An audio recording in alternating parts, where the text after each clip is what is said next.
கர்த்தர் உங்களையும் பிள்ளைகளையும் வர்த்திக்க பண்ண விரும்புகிறார் இருக்காங்க. நீங்க விருத்தி அடைந்து அதிகமா இருந்தா தான் அணையனுக்கு ஆசீர்வாதமா இருக்க முடியும். ஒரு நாள் கூட இருக்கிறதெல்லாம் போயிருமோ, நடுத்தருவில் நிற்போமோங்கிற எண்ணம் வரவே வேணாம். அந்த எண்ணம் வந்துச்சுன்னா அது பிசாசிலிருந்து வருது. சொல்றது புரியுதுங்களா? பிசாசிலிருந்து வர்றது உங்களுக்கு பயத்தை ஏற்படுத்தி கொடுக்கும். தேவன்கிட்ட வருது உங்களுக்கு விசுவாசத்தை ஏற்படுத்தி கொடுக்கும். தேவனை மதிக்கிறீர்கள் என்றால் தேவனை வேல்யூவாக பார்ப்பீங்க, மதிப்புள்ளவர்களா பார்ப்பீங்க. நீ கர்த்தரை டிஸ்ஆனர் பண்ணிட்டு உலகத்துல பெருக்கத்தை அனுபவிக்கவே முடியாது. உங்களையும் உங்கள் சந்ததியும் கர்த்தர் வர்த்திக்க பண்ணுகிற விருப்பமா இருந்தாலும் சித்தமா இருந்தாலும் கர்த்தரை மதிக்காமல் இந்த உலகத்துல பெருக்கத்தை பார்ப்பது இம்பாசிபிள். அது கீ.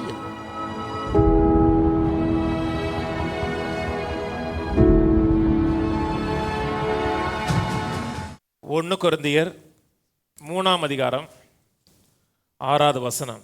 நான் நட்டேன், அப்பொல்லோ நீர் பாய்ச்சினான், தேவனே விளைய செய்தார். தேவனே விளைய செய்தார்னு சொல்லும்போது தேவனே ஆங்கில பைபிள் போட்டிருக்கும், தேவனே பெருக்கத்தை ஏற்படுத்தி கொடுத்தார். அப்படி இருக்க நடுகிறவனும் ஒன்றுமில்லை, நீர் பாய்ச்சுகிறவனாலும் ஒன்றுமில்லை, விளைய செய்கிற தேவனாலே எல்லாமாகும்.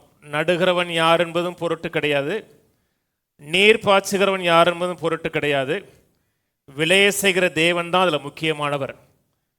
ஒரு மனிதன் விதைத்தான், நீர் பாய்ச்சினான், விளைச்சல் ஏற்படவில்லை என்றால் விதைத்ததும் நீர் பாய்ச்சிறதும் வீணாய்விடும்.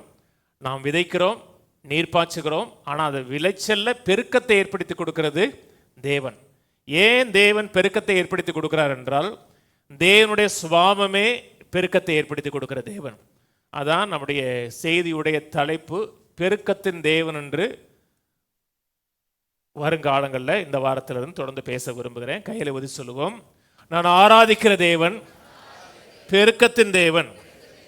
என் வாழ்க்கையில் எல்லா பகுதியிலையும் தேவன் பெருக்கத்தை ஏற்படுத்தி கொடுக்கிறவராய் இருக்கிறார். ஆமேன். இது தேவனுடைய வார்த்தை. இந்த வசனத்தை ஏதோ ஒரு சபை பிரிவு எழுதலை, பொருளாதார செழிப்பை விசுவாசிக்கக்கூடிய ஏதோ ஒரு சபை எழுதலை, தேவ ஆவியான் எழுதியிருக்கிறார். தேவன் அன்றைக்கு பெருக்கத்தை ஏற்படுத்தி கொடுக்கிற தேவனாக இருக்கிறது மட்டுமல்ல, இன்றைக்கும் தேவன் பெருக்கத்தை விருத்தி ஏற்படுத்தி கொடுக்கிற தேவனாக இருக்கிறார். தேவன் பெருக்கத்தின் தேவன். அதே மட்டுமல்ல, இருக்கிற நிலையிலேயே தேவன் இருக்கவும் விரும்பலை. இருக்கிற நிலையிலே 10 வருஷம் அப்படியே இருக்கிறோம், அதையும் தேவன் விரும்பலை. இருக்கிறதை பார்த்தும் நாளுக்கு நாள் பெரிய கொண்டே வரணும். இன்னொரு முறை சொல்லுவோம், என் தேவன் பெருக்கத்தின் தேவனாக இருக்கிறார். என் வாழ்க்கையின் எல்லா பகுதியிலையும் பெருக்கத்தை ஏற்படுத்த அவர் சித்தமுள்ளவராய் இருக்கிறார். ஆமேன். கர்த்தர் எப்பொழுதுமே பெருக்கத்தை ஏற்படுத்தும் பொழுது விதையின் மூலமாக தான் பெருக்கத்தை ஏற்படுத்துகிறார். ஒரு இடத்துல விதையே இல்லை, விதைக்கிறவனும் இல்லை, நீர் பாய்ச்சுகிறவனும் இல்லை என்றால் அந்த இடத்துல பெருக்கத்தை ஏற்படுத்துவதற்கு தேவனுக்கு எந்த விதமான வாய்ப்பும் இல்லாமல் போய்விடும். தேவன் எப்பொழுதுமே பெருக்கத்தை ஏற்படுத்த வேண்டும் என்றால் அந்த இடத்துல ஒரு விதை இருக்கணும். விதையின் மூலமாக தான் பெருக்கம் ஏற்படுகிறது. ஆதியாம் 1ஆம் அதிகாரம் படிச்சிங்கன்னா எல்லாவற்றுக்குள்ளும் கர்த்தர் விதையை வைத்தார். விதை இல்லாமல் ஒன்றுமே கிடையாது. ஆணையும் பெண்ணையும் வைத்தார், ஆணுக்குள்ளே விதையை வைத்தார். அந்த விதையின் மூலமாக தான் இன்றைக்கு 800 கோடி ஜனங்கள் இருக்கிறார்கள். எல்லாமே விதை. இன்றைக்கு சபை இருக்கிறது. சபை எப்படி வந்தது என்றால் ஒரு விதையின் மூலமாக வந்தது. தேவன் ஒரு விலையேறப்பட்ட விதையை இந்த பூமிக்கு அனுப்பினார். தன்னுடைய நேசகுமாரனை தேவன் விதையாக அனுப்பினார். இயேசுவே சொன்னார், கோதுமை மணியானது விதைக்காதிருந்தால் தனித்திருக்கும், விதைத்ததே ஆகில் அல்லது மரித்ததே ஆகில் அதிக பலனை கொடுக்குன்னு சொன்னார். தன்னுடைய வாழ்க்கையை அவர் எப்படி பார்த்தார் என்றால் விதையாய் பார்த்தார். அந்த மேன்மையான விலையேறப்பட்ட விதையின் மூலமாக வந்ததான் சபை. நீ காண்கிற அனைத்தையும் பெருக்கம் எப்படி உண்டாது என்றால் விதையின் மூலமாக தான். அவர் தான் ஒரே பேரானாய குமாரன்.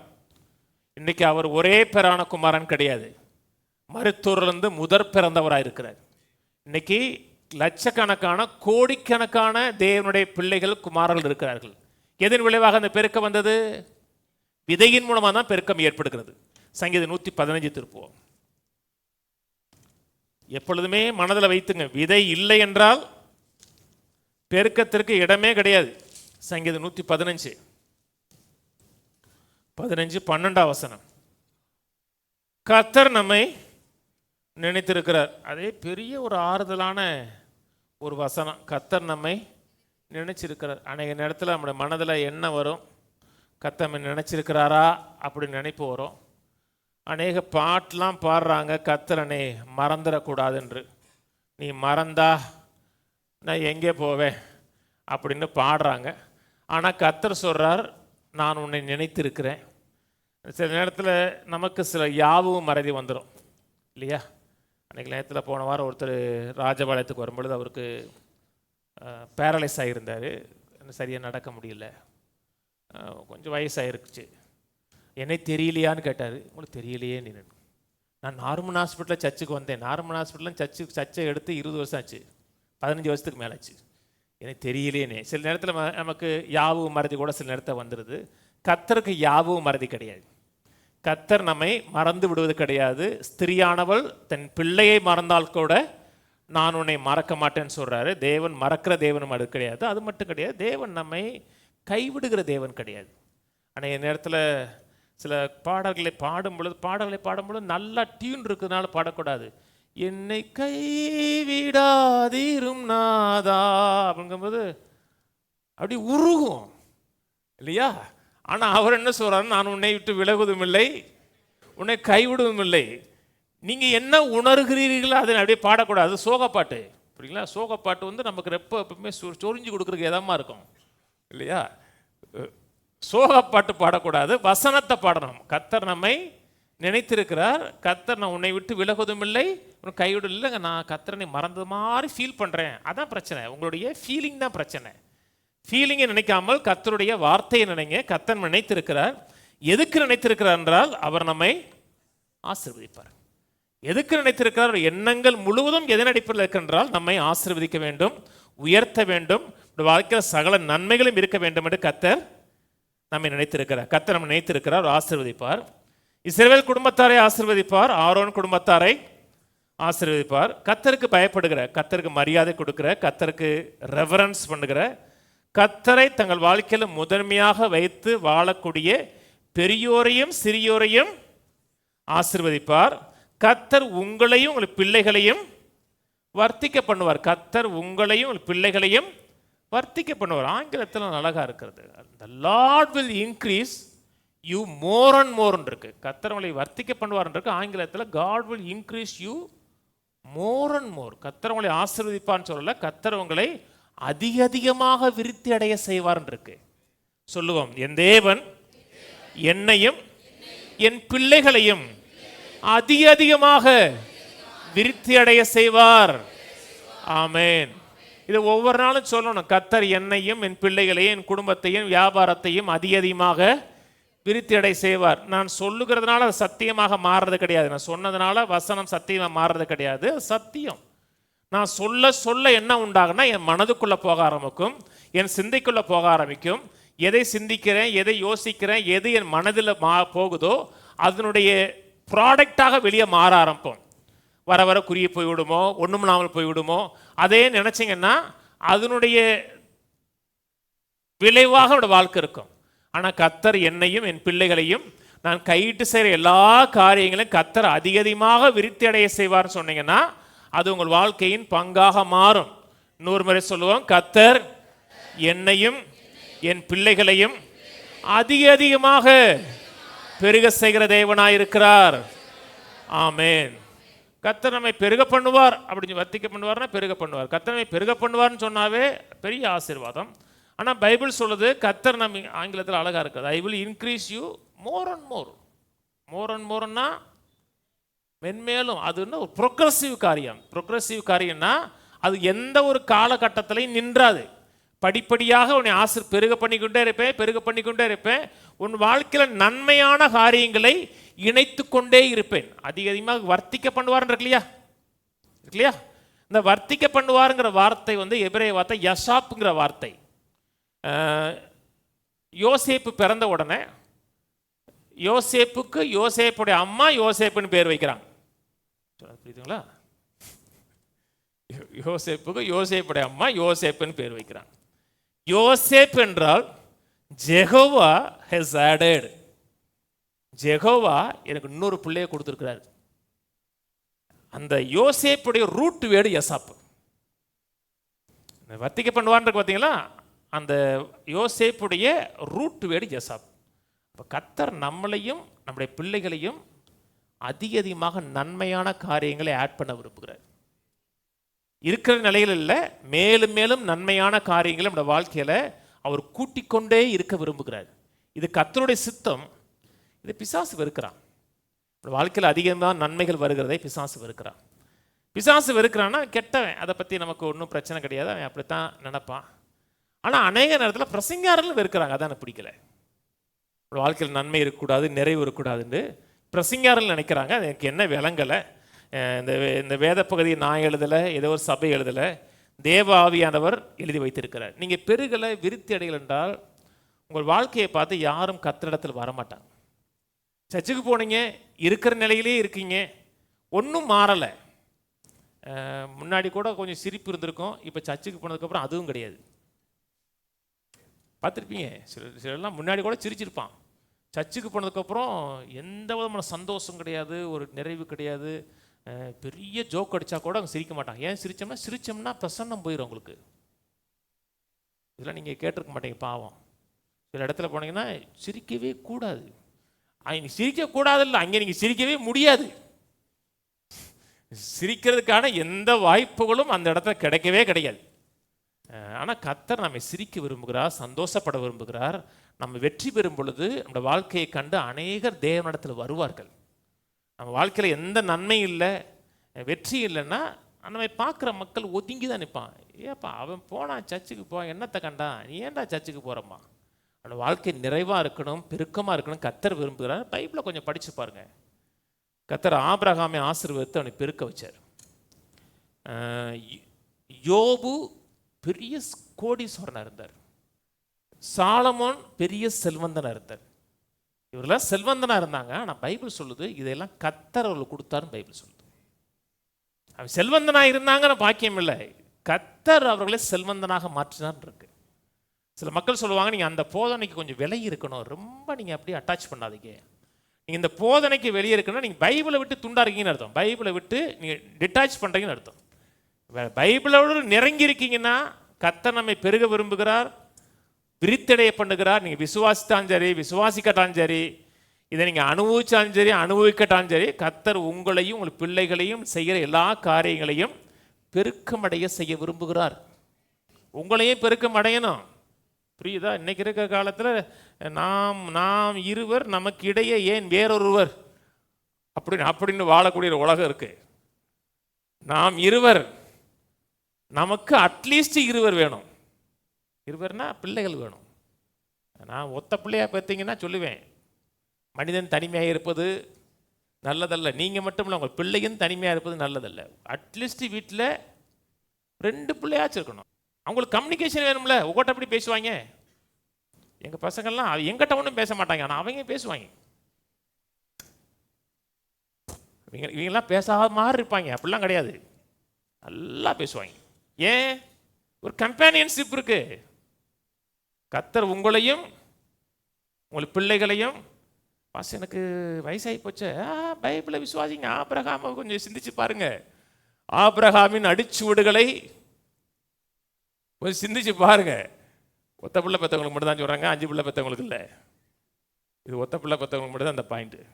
கட்டாயம் உங்களுக்கு பிள்ளைகள் இருக்கணும். கர்த்தர் பிள்ளைகளை பெற விரும்புகிறார். ஏன்னா கர்த்தர் உங்களையும் பிள்ளைகளையும் வர்த்திக்க பண்ண விரும்புகிறான் இருக்க. அப்போ நம்ம வர்த்திக்க படணும், விருத்தி அடையணும். அதான் நம்ம கூட தேவ சுத்தம்.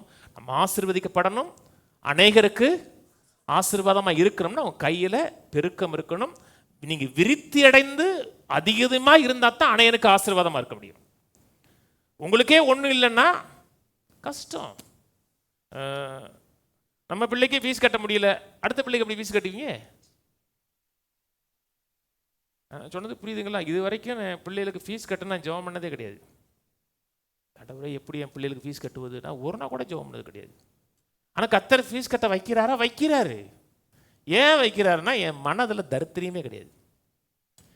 எண்ணத்தில் சிந்தையில் இதுவரைக்கும் நான் தரித்திரத்தை சிந்திச்சதே கிடையாது. இன்னைக்கு கூட பெங்களூர் போயிட்டு வந்தோம். வரும்போது சரி திண்டுக்கல்லை கிராஸ் பண்ணுறோம். திண்டுக்கல்லை கிராஸ் பண்ணும்போது பிரியாணி சாப்பிடாம கிராஸ் பண்ணோம்னா திண்டுக்கலுக்கு அவமானம். அப்படி வரும்போதே ஒருத்தனுக்கு ஃபோனை போட்டேன், டே இந்த கடை நல்லா இருக்குன்னு கேட்டேன். அது 2 கடை சொன்னான். சிவா பிரியாணி நல்லா இருக்குண்ணே, இன்னொன்று வேணு பிரியாணி அவுட்டரில் வேணு நல்லா இருக்குண்ணே. போகும்போது சொன்னேன், ஆட்கள் கூட வந்தவங்க சொன்னேன், போங்க சாப்பிடுங்க, பில்லை பார்க்காதீங்க, பில்லு கூட தான் இருக்கும். ஆனால் சாப்பிட்டதுக்கப்புறம் பில்லை பாடுங்க, சாப்பிட்டது செரிச்சிடும்.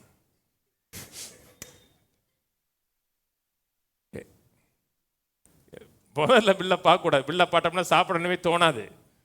சாப்பிட்டதுக்கப்புறம் பில்லை பாருங்க அப்படின்னு இருக்கும். அதுக்குள்ளே பாதி இது செரிமானம் ஆயிரும். அப்படி நிறைவில் இருக்கணும், சம்பூர்ணத்தில் இருக்கணும். அதான் நமக்கு தேவனுடைய சித்தம்.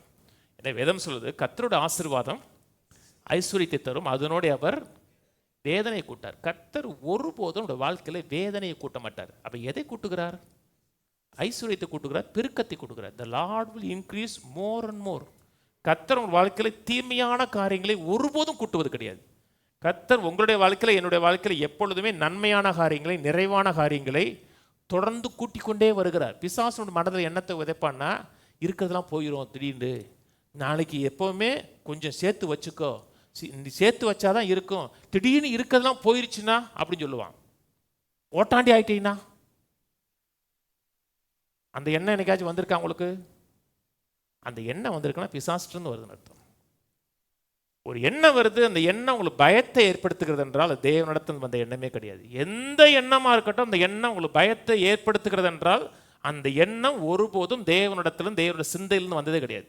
என்ன வேதம் சொல்லுகிறது? தேவன் நமக்கு பயத்தின் ஆவியை கொடாமல் அன்பும் பலனும் தெளிந்த புத்தியும் ஆவியை கொடுத்திருக்கிறார். தேவனை நேசிக்கிறார். தேவனுடைய வல்லமை எனக்காக இருக்கிறது, இந்த தேவனை ஆசீர்வதிப்பார், என்னை பெருக பண்ணுவார் நினைச்சோம்னா இருக்கிறதெல்லாம் என் வாழ்க்கையை விட்டு போயிருமாங்கிற எண்ணம் வரவே வராது. நம்முடைய தேவன் வர வர நம்மை விருத்தியடைய செய்கிற தேவன்.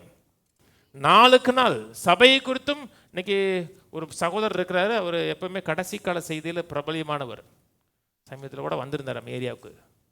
கடைசி கால செய்தி அவர் எப்பவுமே அதில் அவர் ஃபேமஸ். சூரியன் சிவப்பாயிடக்கூடாது, சந்திரன் சிவப்பாயிடக்கூடாது, உடனே அவர் பிஸி ஆயிடுவார். ஏன்னா சூரியனும் சந்திரனும் பலமுறை சிவப்பாயிருக்கு. கடைசி கால செய்தி என்ன பைபிள் சொல்லுது? தன்னுடைய கிருபையின் மகா மேன்மையான ஐஸ்வர்யத்தை வருங்காலத்தில் விளங்க செய்யும்படியாக. எதை எதை எதை விளங்க செய்கிறார்? கிருபையின் மகா மேன்மையான ஐஸ்வர்யத்தை. எப்ப? வருங்காலத்தில்.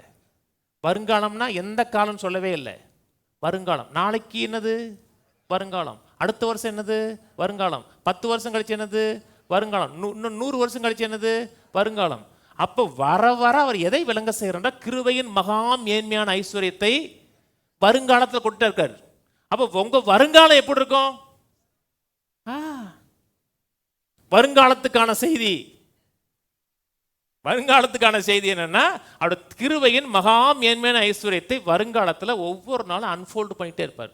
நான் இதை வச்சிருக்கிறேன், அதை வச்சிருக்கிறேன், இதே உனக்கு ஆயத்தம் பண்ணி வைத்திருக்கிறேன்னு ஒவ்வொரு நாளும் நம்ம காமிச்சிட்டே இருப்பார். அதை காமிக்கணும், அதை அனுபவிக்கணும். அதை அனுபவிக்கும் பொழுது பிதாவோட இருதயம் சந்தோஷப்படும். ஒரு நாள் கூட நம்ம ஓட்டாண்டி ஆயிருமோ, இல்லை இருக்கிறதெல்லாம் போயிருமோ, நடுத்தருவில் நிற்போமோங்கிற எண்ணம் வரவே வேணாம். அந்த எண்ணம் வந்துச்சுன்னா அது பிசாசிலிருந்து வருது. நான் சொல்றது புரியுதுங்களா? பிசாசிலிருந்து வர்றது உங்களுக்கு பயத்தை ஏற்படுத்தி கொடுக்கும், தேவன்கிட்ட வருது உங்களுக்கு விசுவாசத்தை ஏற்படுத்தி கொடுக்கும். தேவ ஆவியான உன்னை பேசுகிறார் என்றால் தேவ ஆவியான சொல்லுவார், இருக்கிறதெல்லாம் உன்னை வறண்டு போக சொல்ல மாட்டார், உன்னை நிரம்பி வழிய செய்வேன் பாரு. தாவீது சொல்றான், என் பாத்திரம் நிரம்பி வழிகிறது. அதை கேட்கும் போது எனக்கு சந்தோஷம் வருதுன்னா கர்த்தர் பேசுகிறார் அர்த்தம். நான் பிசாசின் எண்ணத்தையும் தெரிந்து கொள்ளலாம், கர்த்தருடைய எண்ணத்தையும் தெரிந்து கொள்ளலாம். எந்த எண்ணத்தை தெரிந்து கொள்கிறோனோ அதான் என் வாழ்க்கையின் பங்காக மாற ஆரம்பிக்கும். திரும்பி சொல்லுவேன், தேவன் நல்ல தேவன். தேவன் எனக்கு உதவி செய்து நான் போகும் இடமெல்லாம் என்னை பாதுகாத்து பராமரித்து என் வாழ்க்கையின் இலக்கை அடைவதற்கு என் தேவன் உதவி செய்கிறார், எனக்கு உண்மையாக இருக்கிறார். ஆமென். வாழ்க்கையின் ஆதாரம் கிறிஸ்து. அந்த ஆதாரம் ஒரு நாளும் வற்றி போகாது, ஒரு நாள் கூட வற்றி போகாது. கர்த்தர் தான் என்னோட சோர்ஸ்ன்னு சொல்றீங்களா? கர்த்தர் தான் ஆதாரம் சொன்னா அந்த ஆதாரம் வற்றி போகவே போகாது. நான் கர்த்தரை நோக்கி பார்க்கிறேன். இந்த தேவனை குறித்து வேதம் சொல்லுகிறது, அவர் more than enough. God is more than enough. El Shaddai தேவன் இருக்கு. எல்சடாய் தேவன்னா போதுமானதுக்கும் மிகவும் அதிகமானவன் இருக்கு. இங்கே சொல்லுகிறார், நான் உன்னையும் உன் பிள்ளைகளையும் வர்த்திக்க பண்ணுவேன்னு சொல்றாருன்னா, இது என்னை விட்டு போய்விடுமா, அது என்னை விட்டு போய்விடுமான்னு பயம் வரக்கூடாது. அதாவது பணத்தை கையாள தெரியணும். பணம் கையில் வருதுன்னா பணத்தை மேனேஜ் பண்ண தெரியும். நிறைய மக்கள் கையில் பணத்தை மேனேஜ் பண்ண தெரியாது. 1 கோடி கொடுத்தோம்னா தங்கர ஆடிட்டு அப்புறம் துங்குறன்னு உட்காந்துருவாங்க. ஏன்னா அவங்களுக்கு ஒன்று ஆடுறது இல்லாட்டா ஆடிட்டு உட்காந்துறது. பணம் கொடுத்த பணத்தை மேனேஜ் பண்ண தெரியணும். ஆனால் ஒருபோதும் பார்த்து செலவழி இல்லாட்டா போயிடும், பார்த்து செலவழி போயிரும்னா அது போயிடும். ஏன்னா நீங்கள் பார்த்து செலவழிச்சிங்கன்னா, நான்லாம் பார்த்துலாம் செலவழிக்கிறது கிடையாதுங்க. இது வரைக்கும் நான் பணத்தை கணக்கு பார்த்ததே கிடையாது. என் ஒய்ஃபு காசு எடுத்தாங்கன்னா எவ்வளோ எடுத்தேன்னு கேட்குறதும் கிடையாது. ஒரு நாள் கூட நீ எவ்வளோ எடுக்கிற அப்படின்னு கேட்குறதும் கிடையாது. காசு வேணும்னா எடுத்துகிட்டு போக வேணும். ஏன்னா எனக்கு இந்த குறுகிய புத்திலாம் ஒன்றும் கிடையாது. ஏன்னா நான் ஆராதிக்கிற தேவன் நல்ல தேவன். அந்த நல்ல தேவன் ஒரு நாளும் என்னை வறட்சியில் விடவே மாட்டாருங்கிற எண்ணம் எனக்கு இருக்கு. திரும்பி சொல்லுவான், கர்த்தர் நல்ல தேவன், ஒரு நாள் கூட என்னை வறட்சியிலையும் தாழ்மையிலையும் குறைவிலையும் வாழ விட மாட்டார். ஆமேன். சங்கீதம் 50 சொல்றாரு, என்ன நீ ஒன்ன மாதிரி நினைச்சிட்டியான்னு கேட்டாரு. படிச்சிருக்கீங்க? என்ன வாசிங்க சங்கீதம் 50:21. இவைகளை நீ செய்யும் பொழுது நான் மௌனமாயிருந்தேன், உன்னை போல் நானும் இருப்பேன் என்று நினைத்து கொண்டார். உன்னை போல நான் இருப்பேன் நினச்சிக்கிட்டேன். ஆனால் உன்னை மாதிரி நான் கிடையாது, நான் வேற. ஆனாலும் உன்னை கடிந்து கொண்டு அவைகள் உன் கண்களுக்குமாக ஒவ்வொன்றாக நிறுத்துவேன். நடுவில் சொல்றார், உன்னை போல நான் கிடையாது. இன்னைக்கு அநேக நேரத்தில் மக்கள் அவர்களுக்கு ஏற்ற விதத்தில் தங்கள் தெய்வத்தை பார்க்குறாங்க. அந்த இவர்கள் எப்படி இருக்கார்களோ அதுக்கேற்றதான் தெய்வம் இருக்குன்னு நினைக்கிறாங்க. ஆனால் நம்முடைய தேவன் நம்மை போல கிடையாது, அவர் வேற. அவர் ஏராளமானவர், தாராளமானவர், எல்லை இல்லாதவர். இன்னைக்கெல்லாம் நமக்கு போன வாரம் சொல்லலை, நமக்கு நம்ம ஏரியாவில் கிடைக்கிற 3 மீன் தான் கிடைக்குது. நேற்றுங்க மீன் வாங்க போச்சோடனே 3 மீன் தான் சொன்னான். சாலை, பாறை, ஊழி அவ்வளோதான் இருக்கும். அது வேறு ஒன்றும் இல்லையா என்ன சார்? தமிழ்நாடு திறந்ததுக்கப்புறம் செம்மீன் வந்துடும் சார், அப்புறம் இது வந்துடும் சார், இப்போ கேரளாலேருந்து வருதுன்னா அப்படி அதுக்கு மேலே அவ்வளோதான் இருக்கும். கடலில் கொஞ்சம் சிந்திச்சு பாருங்க, எவ்வளோ மீன்கள் போய் அரிச்சிட்டு கொட்டுறான். இந்த அமெரிக்காலாம் பார்த்தீங்கன்னா பெரிய வலையை கொண்டு வந்து கொட்டுறான், அப்படியே அரிச்சிட்டு கொட்டுறான். என்னைக்காச்சும் கடலில் மீன் இல்லைன்னு நினைப்பு வந்திருக்கா? 800 கோடியில் குறைஞ்சி ஒரு 500 கோடிக்காரன் நான்வெஜ் சாப்பிட்றேன். வெஜிடேரியனாக இருக்காதீங்க. வெஜிடேரியனாக இருந்தீங்கன்னா உங்களுக்கு தேவையான ஊட்டச்சத்து உங்களுக்கு கிடைக்காது. மனிதன் பாவம் செய்த உடனே கர்த்தர் என்ன சொன்னார்? நான்வெஜ் சாப்பிடுனாரு. சொன்னாரா? கர்த்தர் அறிவாளியா நீங்க அறிவாளியா? அப்படியா? கர்த்தர் அறிவாளின்னா கட்டாயம் நான்வெஜ் சாப்பிடணும். நான் வெஜிடேரியன் பைபிள் காண்ட சொன்னார், அடித்து புசி. நீங்க முள்ளங்கி அடித்து புசிக்க முடியாது, அது அடித்து புசிச்சிங்கன்னா நொறுங்கிடும். நல்லா நிறைவா சாப்பிடுங்க. ஏன்னா தேவன் ஒரு இடத்துல குறைவை வைக்கலங்க. ஏராளமான மீன்கள், ஏராளமான பறவைகள் அத்தனை வைத்திருக்கிறார். அது நம்முடைய தேவன். அதனால் ஒரு நாளும் குறைந்து போகும் நினைக்காதீங்க. ஒரு நாளும் குறைச்சலோ தாழ்ச்சியோ நம்ம அடைய மாட்டோம். நாளுக்கு நாள் விருத்தி அடையவும், விருத்தி அடைந்து கொண்டே இருப்போம். ஏன்னா கர்த்தர் சொன்னார், உன்னையும் சந்ததியும் அதிகமாக விருத்தி அடைந்து கொண்டே இருப்பேன்னா அது ப்ரொக்ரெசிவாக நடக்கிறது. 2 ராஜாக்கள் போவோம். 2 ராஜாக்கள் 3ஆம் அதிகாரத்தில் இஸ்ரவேலின் ராஜாவும் யூதாவின் ராஜாவும் யுத்தம் பண்ண போகிறாங்க. யுத்தம் பண்ண எதிரிக்கு விரோதமாக யுத்தம் பண்ண போகும் பொழுது அவர்களுக்கும் அவருடைய படைக்கும் தேவையான தண்ணீர் இல்லாமல் ஒரு இடத்துல வறண்டு போய் அவர்கள் நிற்கிறார்கள். 9ஆம் வசனத்திலிருந்து வாசிக்கிறேன். 2 ராஜாக்கள் 3:9. அப்படி இஸ்ரவேலின் ராஜாவும் யூதாவின் ராஜாவும் ஏதோமின் ராஜாவும் சேர்ந்து போனார்கள். ஆனாலும் அவர்கள் 7 நாள் சுற்றித் திரிந்த பொழுது அவர்களை பின் செல்லுகிற இராணுவத்துக்கும் மிருக ஜீவன்களுக்கும் தண்ணீர் இல்லாமல் போயிற்று. அப்படி இஸ்ரவேல் ராஜா, ஐயோ, இந்த 3 ராஜாக்களையும் கர்த்தர் மோவாபியரின் கையிலே ஒப்பு கொடுக்க வரவழைத்தாரே என்றான்.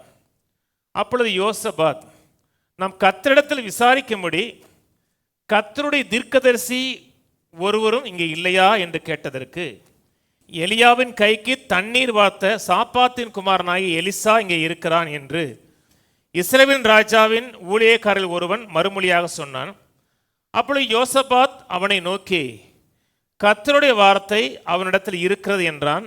அப்பொழுது இஸ்ரவேல் ராஜாவும் யோசபாத்தும் ஏதோமின் ராஜாவும் அவனிடத்தில் போனார்கள். எலிசா இஸ்ரவேல் ராஜாவை பார்த்து, எனக்கும் உமக்கும் என்ன? நீர் உம்முடைய தகப்பனின் தீர்க்கதரிசிகளிடத்திலும் உம்முடைய தாயாரின் தீர்க்கதரிசியிலும் போம் என்றான். அதற்கு இஸ்ரவேல் ராஜா, அப்படியல்ல, கர்த்தர் இந்த 3 ராஜாக்களையும் மோவாபியரின் கையில் ஒப்பு கொடுக்கிறதற்கு வரவழைத்தார் என்றான். தண்ணி இல்லை. உடனே யோசபாத் சொல்றாரு. யோசபாத் கொஞ்சம் கடவுளுக்கு பயந்த ஒரு மனுஷன். இஸ்ரவேல் ராஜா தேவனுக்கு பயப்படாத அந்த ஆகாபின் சந்ததியிலிருந்து அப்படியே மாறி வந்த ஆட்கள். போய் எலிசாட்ட கேட்கும் பொழுது எலிசா சொல்ற, ஏன்ட்டையா வர்ற? உங்க அப்பா அம்மா கும்பிட்ட சாமிகிட்ட போய் கும்பிடுங்கிறார். இது இங்கே மட்டும் இல்லை, நீங்கள் நியாயாதிபதிகள் 10ஆம் அதிகாரம் 11லேருந்து 14 வரை படித்து பார்த்தீங்கன்னா, இஸ்ரேல் மக்கள் தேவனை விட்டு விலகி போகிறாங்க, கஷ்டப்படுறாங்க. அந்த கஷ்டத்துலேருந்து திரும்பி வருவதற்கு கத்தட்ட போகும்போது கத்த சொல்ற, ஏன்ட்ட எங்க வர? நீங்க கும்பிட்ட சாமிகிட்ட போகிறாரு. வீட்டில் படித்து பாருங்க, ஏன்ட்ட வர? நீ வேற சாமி தானே கும்பிட்ட, அங்கே போனார். இங்கேயே தான் சொல்கிறா, நான் கத்தர் இரக்கத்தில் ஐஸ்வர்யம் உள்ள தேவன். இந்த சம்பவத்தை வாசிக்கும் பொழுது ஒரு மிஷினரி, அதாவது ஆப்பிரிக்காவில் ஒரு மிஷினரி ஊழியம் செஞ்சுருக்கிறாரு. அமெரிக்காவிலேருந்து ஒரு சர்ச்சிலேருந்து அனுப்பியிருக்காங்க. 1974 இந்த சம்பவம் நடந்திருக்காது. ஒரு மிஷினரி அந்த ஸ்தாபனம் ஆரம்பித்து 50 வருஷம் ஆகும் பொழுது அந்த மிஷினரிக்கு ஒரு லெட்டர் அனுப்பியிருக்காங்க. 1974 டெலிஃபோன் கிடையாது. டெலிஃபோன் அதாவது இன்னைக்கு மாதிரி கிடையாது. அந்த அவருக்கு போகிற இடத்துல டெலிஃபோன் கிடையாது. ஒரு தந்தி அனுப்பியிருக்காங்க, லெட்டர் அனுப்பியிருக்காங்க. அவரும் 2 பிள்ளைகள், 4 பேர். நீங்கள் 4 பேரும் நம்முடைய சர்ச் அனிவர்சரிக்கு வந்துடுங்க, ஒரு 4 பேருக்கும் ஃப்ளைட் டிக்கெட் கொடுத்துருன்னு சொல்லி அவர் டிக்கெட் பார்த்துருக்காங்க. அவர் பார்த்த உடனே அவருக்கு இவ்வளவு பணம் ஆகும், இவ்வளவு பணம் ஆகிறதுக்கு நம்ம ஏன் போகணுமா? அவங்களுக்கு என்ன 5 வருஷம், அவருக்கு 4 வருஷம் ஃபீல்டில் இருக்கணும், 1 வருஷம் ரெஸ்ட்டு. ஒரு சைக்கிள் மாதிரி 4 வருஷம் ஃபீல்டில் இருக்கணும், 1 வருஷம் ரெஸ்ட்டு. அந்த ரெஸ்ட் காரியங்களில் அங்கே இருக்கிற சபைகளுக்கு அவங்க ஊழியம் செய்வாங்க. வீட்டில் சும்மா இருக்க மாட்டாங்க. அமெரிக்காவில் இருக்க சர்ச்சஸ் ஊழியம் செய்வாங்க. ஊழியம் செய்து தங்கள் ஊழிய பணிகளை குறித்து பல காரியம் சொல்கிற ஆட்கள். இப்போ 2 வருஷம் தான் முடிஞ்சிருக்கு. 2 வருஷம் முடிஞ்சோடனே இப்போ போகணும்னா இவ்வளவு காசு ஆகும். இந்த காசுக்கு நம்ம ஊரில் 2 சர்ச்சு கட்டிடலாமே, போகலாம் வேணாமா அப்படின்னு அவருக்கு நினச்சிருக்கிறாரு. அப்போ தான் காலையில் எந்திரிச்சு குடும்பமாக இந்த வசனத்தை வாசிச்சிருக்காங்க. ஒரு காரியத்தை மனதில் வச்சுங்க, குடும்பத்தில் வீட்டு ஜெபம் இருக்கணும். நிறைய குடும்பங்களில் கேட்டோம்னா ஃபேமிலி ப்ரேயரே கிடையாது. கேட்டோம்னா நான் தனியாக ஜெபம் பண்ணுவேன், அவங்க தனியாக ஜெபம் பண்ண, அது அப்போதுக்கு நீ குடும்பமாக இருக்கணும். குடும்பம்னா கட்டாயம் ஃபேமிலி ப்ரேயர் அவசியம். பிள்ளைகள் இருக்கணும். எங்கள் வீட்டில் காலைல 5:30 மணிக்கு எந்திரிப்போம். 5:30 மணிக்கு எந்திரிச்சு பாட்டு பாடுவோம், பைபிள் வாசிப்போம், திருவிருந்து எடுப்போம். கட்டாயம் ஃபேமிலி ப்ரேயர் காலையிலையும் நைட்டும் கட்டாயம் இருக்கணும். நான் சொல்கிறது புரியுதுங்களா? ரொம்ப வீட்டில் இல்லை, எனக்கு தெரிஞ்சு இல்லை. நீ கையை தூக்க சொன்னோம்னா கிட்டத்தட்ட முக்கால்வாசி குடும்பத்தில் தூக்க மாட்டேங்க. ஏன்னா இல்லை, ஃபேமிலி ப்ரேயர் கிடையாது. அவர் காலைல எந்திரிச்சு வாசிச்சிருக்கிறார். வாசிக்கும் பொழுது இந்த வேத பகுதியிலிருந்து கர்த்தர் இடத்துல பேசியிருக்கிறார். வாசிப்போம் 14. அதற்கு எலிசா, நான் யூதாவின் ராஜாவாயி யோசபாத்தின் முகத்தை பாராதிருந்தால் நான் உம்மை நோக்கவும் மாட்டேன், உம்மை பார்க்கவும் மாட்டேன் என்று சேனைகளுடைய கர்த்தருக்கு முன்னிக்கிற நான் அவருடைய ஜீவனை கொண்டு சொல்லுகிறேன். இப்பொழுதும் ஒரு சுரமண்டல வாத்தியக்காரன் என்னிடத்தில் கொண்டு வாருங்கள் என்றால், சுரமண்டல வாத்தியக்காரன் வந்து வாசித்த பொழுது கர்த்தருடைய கரம் அவன் மேல் இறங்கி, அவன் கர்த்தர் உரைக்கிறது என்னவென்றால், இந்த பள்ளத்தாக்கிலே எங்கும் வாய்க்கால்களை வெட்டுங்கள், நீங்கள் காற்றையும் காண மாட்டீர்கள், மழையையும் காண மாட்டீர்கள், ஆனாலும் நீங்களும் உங்கள் ஆடு மாடுகளும் உங்கள் மிருக ஜீவன்களும் குடிக்க முடிக்கி இந்த பள்ளத்தாக்கு தண்ணீரால் நிரப்பப்படும் என்று கர்த்தர் சொல்லுகிறார். இது கர்த்தரின் பார்வைக்கு அற்ப காரியம், மோவாபியரையும் உங்கள் கையிலே ஒப்பு கொடுப்பார். இந்த வசனத்தை வாசித்த உடனே அந்த ஊழியக்காருக்கு ஒரு பெரிய ரெஃப்ரெஷ் உண்டாயிருக்கு.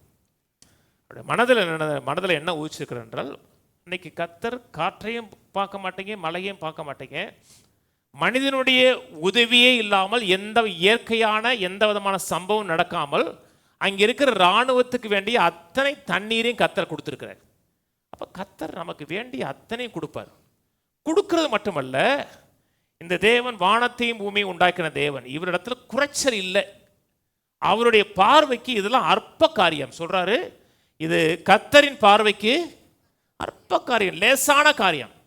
மனித உதவியே இல்லாமல் 3 இராணுவத்துக்கு தண்ணீரை கொடுப்பது கர்த்தருடைய பார்வையில் அற்ப காரியம். அது மட்டுமல்ல, அவருக்கு கர்த்தர் எதில் பேசியிருக்காங்க, இது கர்த்தரின் பார்வைக்கு அற்ப காரியம், மோவாபியரையும் உங்கள் கையிலே ஒப்பு கொடுப்பார். அப்புறம் 19ஆம் வசனத்தில், நீங்கள் சகல கோட்டைகளையும் சகல சிறந்த பட்டணங்களையும் தகர்த்து நல்ல மரங்களெல்லாம் வெட்டி நீரூற்றுகளெல்லாம் தூர்த்து நல்ல நிலத்தையெல்லாம் கல்மேடாக்கி கொடுப்பீர்கள் என்றார்.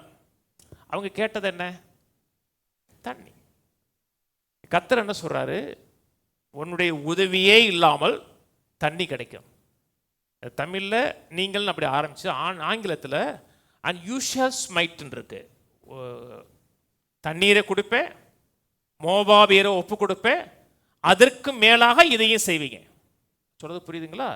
அவன் கேட்டது என்ன? தண்ணி கேட்டான். ஆனால் கர்த்தர் ஒரே நேரத்தில் 2-3 காரியங்களை செய்கிற தேவன்.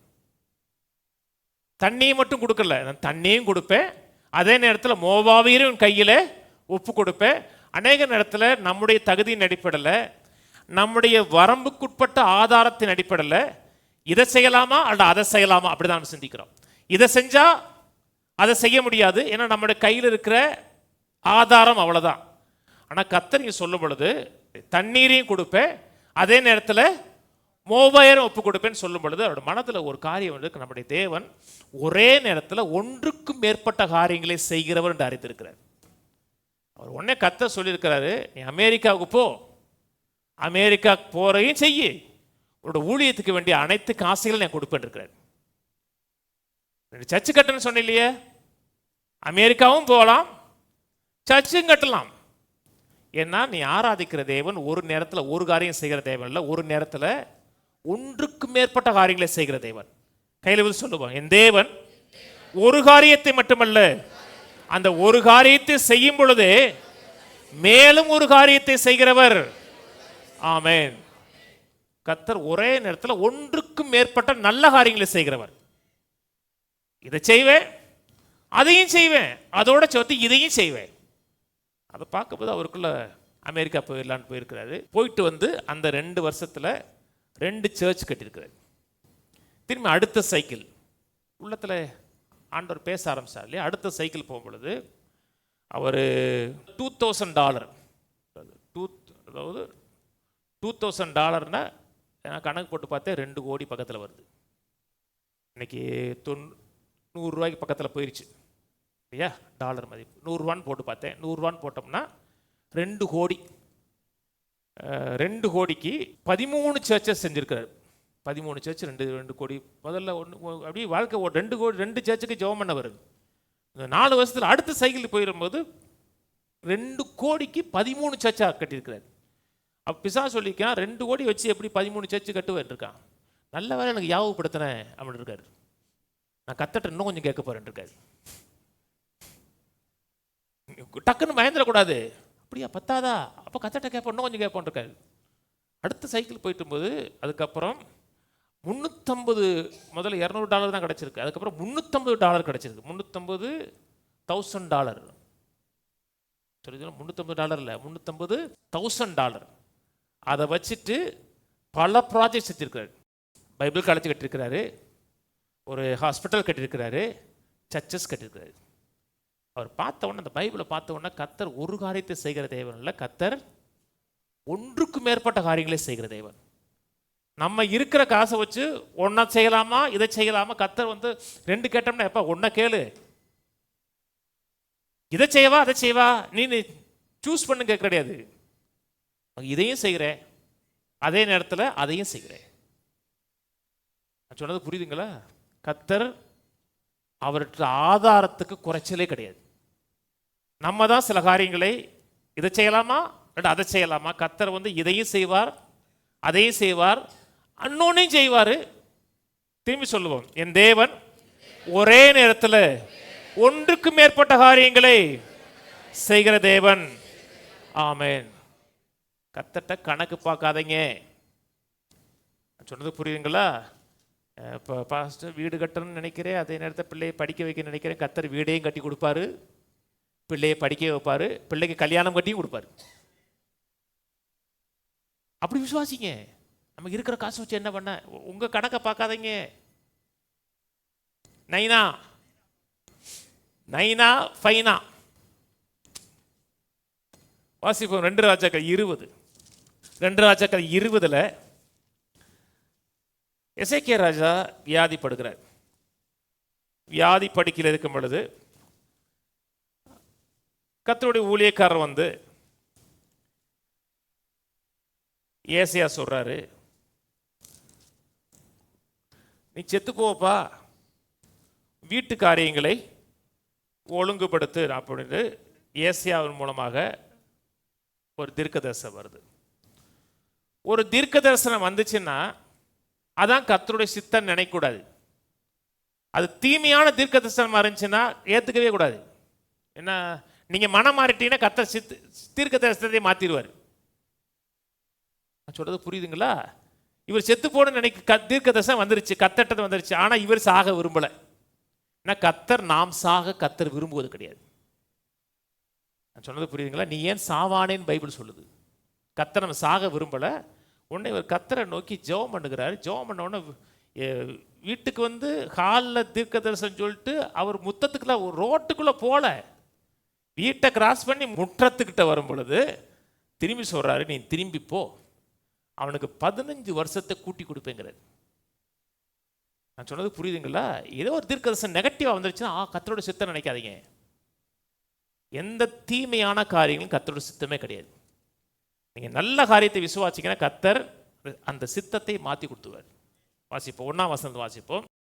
அந்நாட்களில் எசேக்கியா வியாதிப்பட்டு மரணத்துக்கு எதுவாக இருந்தான். அப்பொழுது ஆமோத்சின் குமாரனாய் ஏசை அண்ணன் தீர்க்கதரிசி அவனிடத்தில் வந்து அவனை நோக்கி, நீர் உமது வீட்டு காரியத்தை ஒழுங்குபடுத்தும், நீ பிழைக்க மாட்டி மரித்து போவீர் என்று கர்த்தர் சொல்லுகிறார் என்றான். அப்படி எசேக்கியா தன் முகத்தை சுவர்புறமாக திருப்பி கொண்டு கர்த்தரை நோக்கி, கர்த்தாவே, நான் உனக்கு முன்பாக உண்மையும் மன உத்தமமாய் நடந்து உமது பார்வைக்கு நலமானதை செய்தேன் என்பதை நினைத்தருளும் என்று விண்ணப்பம் பண்ணினான். எசேக்கியா மிகவும் அழுதான். ஏசையா பாதி முற்றத்தை விட்டு அப்புறம் போகிறதுக்கு முன்னே கர்த்தருடைய வார்த்தை அவனுக்கு உண்டாகி, நீ திரும்பி போய் என் ஜனத்தின் அதிபதியாகி எசேக்கியாவை நோக்கி, உன் தகப்பனாகிய தாவீதின் தேவனாயிருக்கிற கர்த்தர் சொல்லுகிறது என்னவென்றால், உன் விண்ணப்பத்தை கேட்டேன், உன் கண்ணீரை கண்டேன், இதோ நான் உன்னை குணமாக்குவேன். 3ஆம் நாளிலே என் கர்த்தருடைய ஆலயத்துக்கு போவாய், உன் நாட்களோட 15 வருஷத்தை கூட்டுவேன், உன்னையும் இந்த நகரத்தையும் அசீரிய ராஜாவின் கைக்கு தப்புவித்து என் நிமித்தமும் என் தாசனாகிய தாவீது நிமித்தமும் இந்த நகரத்துக்கு ஆதரவாக இருப்பேன் என்று சொல் என்றார். ஒரு சின்சியர் ஜெபம். கர்த்தரை நோக்கி விண்ணப்பம் பண்றாரு.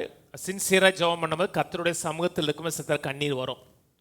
சின்சியராக பண்ணீங்கன்னா கண்ணீர் வர தப்பு கிடையாது. கர்த்தர் நம்ம கண்ணீரை பார்க்கறது கிடையாது, அந்த சின்சியாரிட்டியை பார்க்குறாரு, அந்த உத்தமத்தை பார்க்குறாரு. கர்த்தர் சொல்கிறார், உன்னுடைய விண்ணப்பத்தை கேட்டேன், உன் கண்ணீரை கண்டேன், நான் உன்னை சுகமாக்குவேன். ஆங்கிலத்தில் சொல்லப்பட்டிருக்கு அண்ட் ஐ வில் ஆட்ன்னு இருக்கு. உன்னை சுகமாக்குவேன், அதோடு சேர்த்து ஒரு 15 வருஷத்தை கூட்டி கொடுப்பேன், அதோடு சேர்த்து அசீரியா ராஜாவின் கைக்கு உன்னை தப்பு வைப்பேன், நான் இந்த நகரத்துக்கு ஆதரவாக இருப்பேன். அவன் கேட்டது என்னது? சுகமாக்குவேன்னு சொன்னார். கர்த்தர் என்ன சொன்னார்? உன்னை சுகமாக்குவேன், இன்னும் ஒரு 15 வருஷம் எக்ஸ்ட்ரா கொடுக்குறேன், அது மட்டும் இல்லை அசீரிய ராஜாவையும் உன்னை தப்பி வச்சு கொடுப்பேன், அது மட்டும் இல்லை அந்த நகரத்துக்கு நான் பாதுகாப்பாக இருப்பேன். அவன் கேட்டது 1, கர்த்தர் அவனுக்கு செஞ்சது 4. அதான் தேவன். நீங்க கேட்டதுக்கு மேலாக கர்த்தர் அதே அதிகம் செய்வார். இதையும் செய்வேன், அதையும் செய்வேன், அதோட சேர்த்து அதையும் செய்வேன், அதோட சேர்த்து அதையும் செய்வேன். அதனால தான் கர்த்தர் எப்பொழுதுமே the Lord will increase more and more. கர்த்தர் உங்களை அதிகமாக பெருக்கப்படுவார். இதை கேட்டவுடனே எசேக்கியாவுக்கு கொஞ்சம் நம்பிக்கை இல்லை. கர்த்தருடைய வார்த்தை வந்துருச்சு, உன்னை சுகமாக்குவேன், 15 வருஷம் கூட்டி கொடுப்பேன், அசீரிய ராஜா கைக்கு தப்பி வைப்பேன், நகரத்துக்கு காவலாக இருப்பேன்னு சொன்னால் அவருக்கு நம்பிக்கை இல்லை. ஆனால் கர்த்தர் இரக்கம் உள்ளவர். அவன் கேட்குறான், இது சொன்னது நடக்கும்னு எனக்கு எப்படி தெரியும்?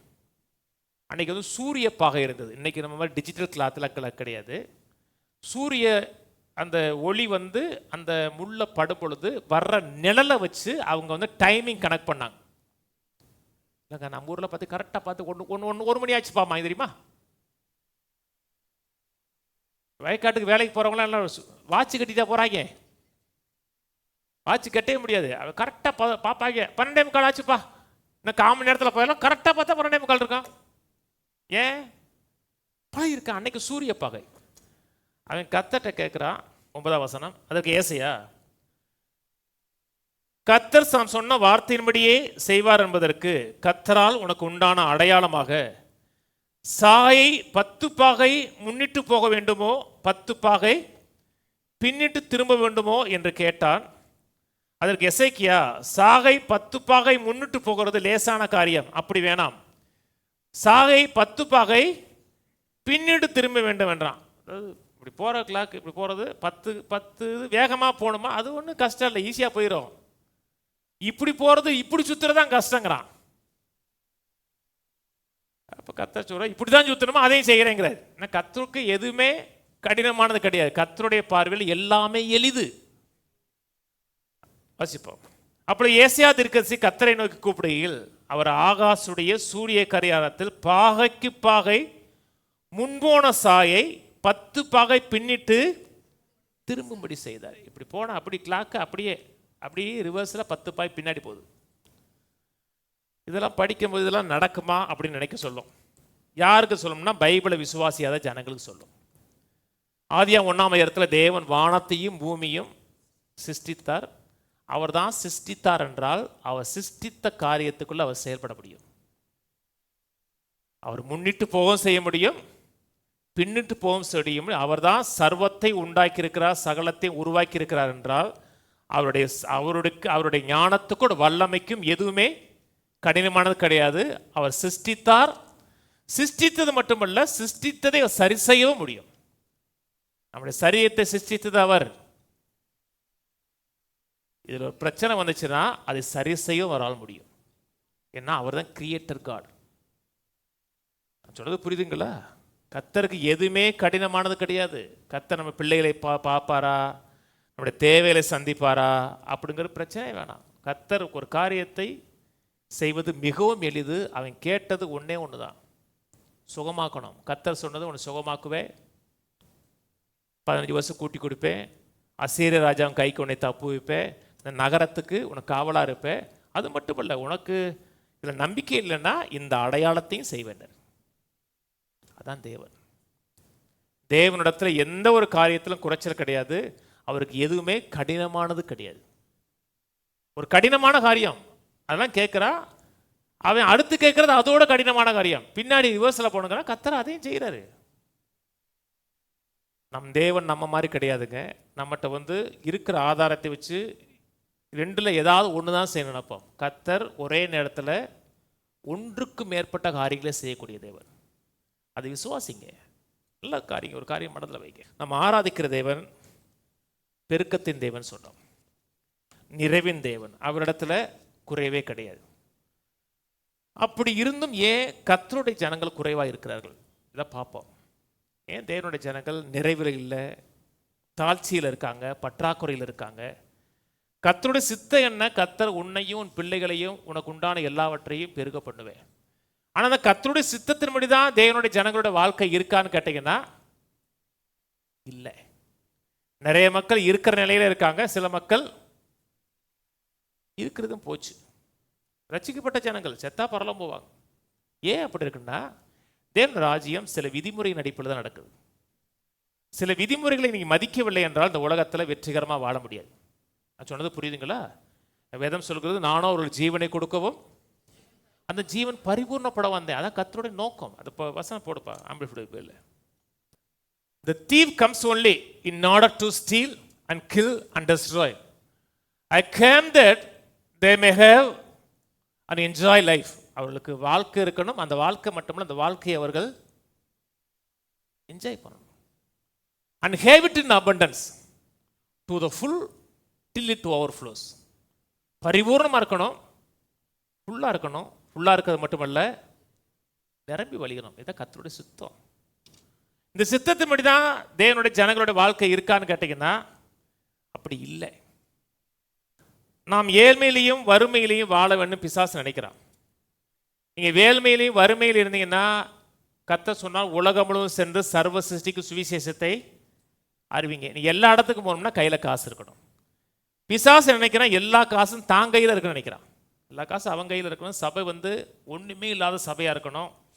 சின்ன சின்ன காரியத்துக்கு கூட சபை ஜெபிக்கிற சபையாக இருக்கணும்.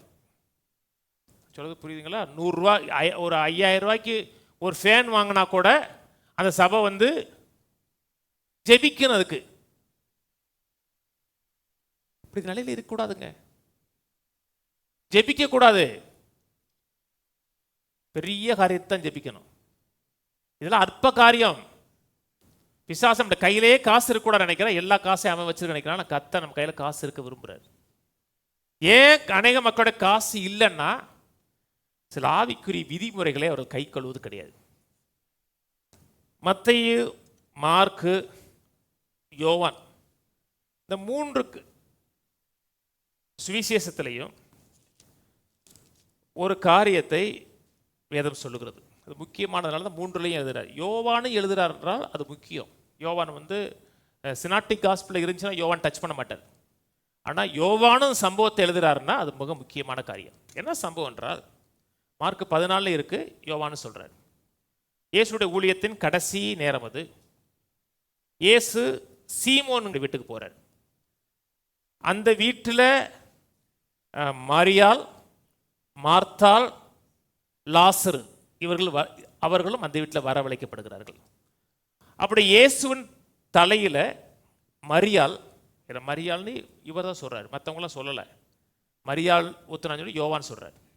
ஒரு வெள்ளைக்கல் பரணி உடைத்து அவரோட தலையில் ஊத்துறார். அது ரொம்ப காஸ்ட்லிங்கிறாங்க. அதாவது சிலர் பல லட்சம் போகுங்கிறாங்க. எளிதாக அந்த பெர்ஃப்யூம் கிடைக்காதுங்கிறாங்க.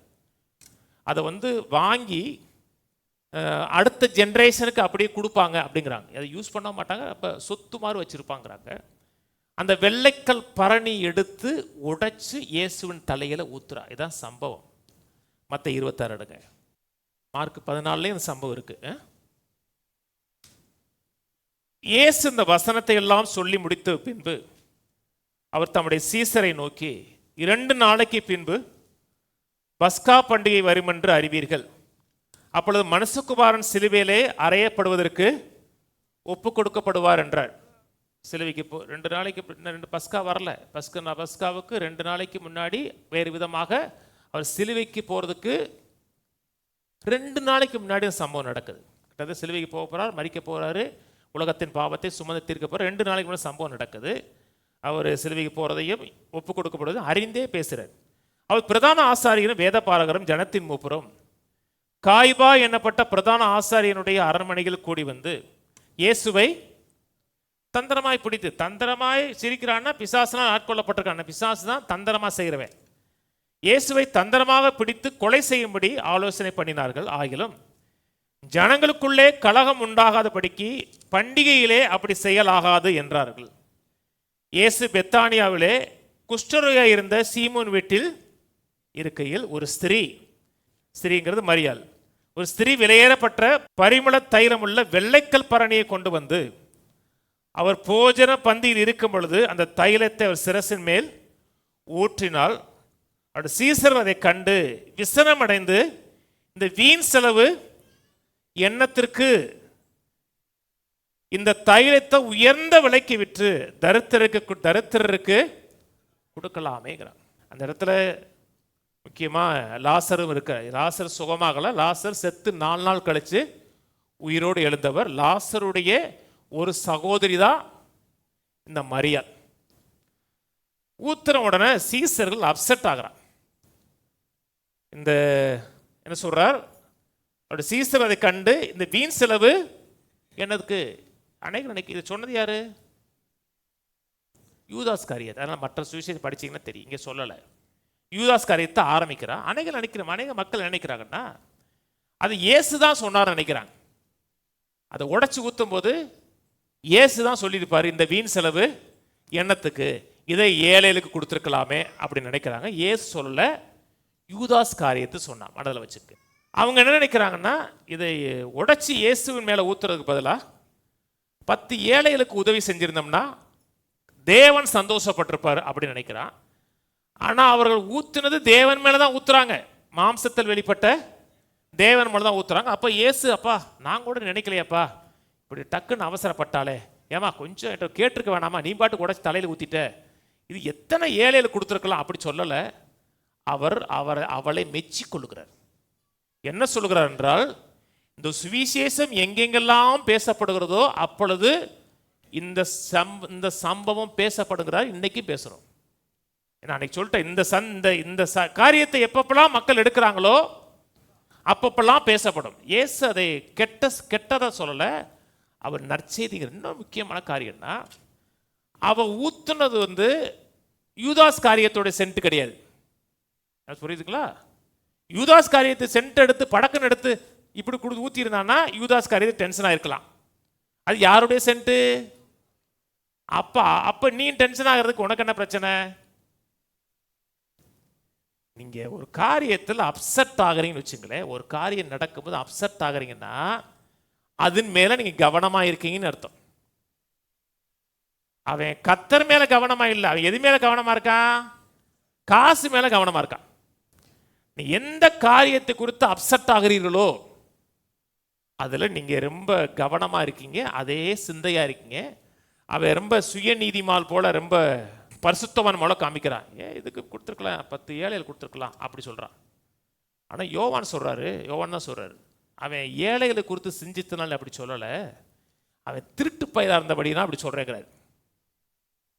அப்படிதான் சொல்றாரு. ஏன்னா அது வித்துக்கு போட்டோம்னா கொஞ்சம் லைஸா எடுத்துக்கலாம். ஏன்னா அவனுடைய நோக்கங்கிறது இயேசுவை குறித்தோ ஏழைகளை குறித்த கிடையாது, காசை கொடுத்து. இன்னைக்கு அநேக மக்கள் சொல்றாங்க இல்லையா, இவ்வளவு இதுக்கு நீங்க சர்ச்சு கொடுக்கணும், இது எத்தனை ஏழைகள் கொடுக்கலாம் தெரியுமா? மாசம் லட்சக்கணக்கில் கொடுக்குறியே, உனக்கு அறிவு வேணாமா? எத்தனை ஏழைகள் இருக்காங்க. சர்ச்சுக்கு போனீங்கன்னா 2 ரூபாயா போடு, 10 ரூபாய்க்கு 10 ஏழைகளுக்கு 10 ரூபாயா போடு. அப்படி கான்செப்ட் எனக்கு தெரியும், நிறைய பேர் தெரியும். அப்படி சொல்ற ஆட்கள் இருக்காங்க. சிலர் அப்படி செய்கிறாங்க. 10 ரூபா சர்ச்சு கொடுக்க கிடையாது, 10 ஏழைகளுக்கு. அவங்க 10 ஏழைகளுக்கு வீடு வாங்கி கொடுக்க மாட்டாங்க.